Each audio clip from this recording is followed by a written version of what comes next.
Winds on Mars can both help and hurt spacecraft. So we're getting really creative in how to study winds on the surface of Mars over a large region.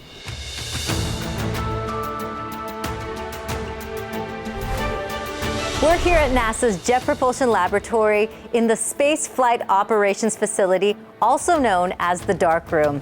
This is where engineers send commands and receive data from JPL missions, including NASA's Mars Reconnaissance Orbiter. Now, detailed images from the orbiter are helping scientists better understand Martian winds. Leslie Tamppari is MRO's Deputy Project Scientist. Leslie, what are we seeing in these images? So what you can see here are dark patches on the surface of the ice near the South Polar region. And they're created by gas jets that come from under that ice up through cracks and deliver that dust out onto the ice. And the wind will carry that dust and lay it on the surface, forming these fans. And what we can do with this information is we can look at the directions and the sizes, and we can try to understand what the wind field is doing. And I understand that volunteers played a large role in this research. Yes, they did. We have taken about 75,000 images over all of Mars with our MRO HiRISE camera. We used citizen scientists, 80,000 volunteers, to map these fans and map their directions and sizes. Why is it important to study wind direction on Mars?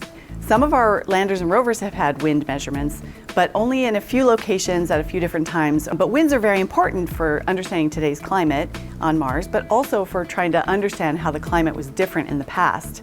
We also have huge dust storms that occur on Mars sometimes. But we don't understand why some storms become global and some don't. So we're trying to understand the wind field to try to put all these pieces together to understand Mars better. And how does that information help protect NASA's spacecraft? Right, it's very important for not only the spacecraft, but probably future human exploration as well. Because dust, it can be dangerous to hardware.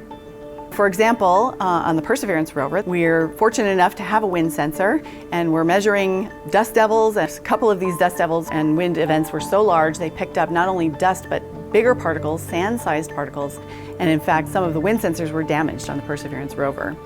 In other locations, we see hardly any dust devils. For example, the InSight lander has solar panels. The solar panels are completely covered with dust, and so the power is waning, and we'd really like to see some dust devils coming by so that they could clean off those solar panels and provide InSight with some more power. So learning about the winds and the different environments and how they change across Mars will really help us plan not only for the conditions for today's spacecraft there, but also plan better for the future. Thank you, Leslie. To get the latest updates, follow at NASA JPL and at NASA Mars on social media, or take a deeper dive on the mission websites at mars.nasa.gov.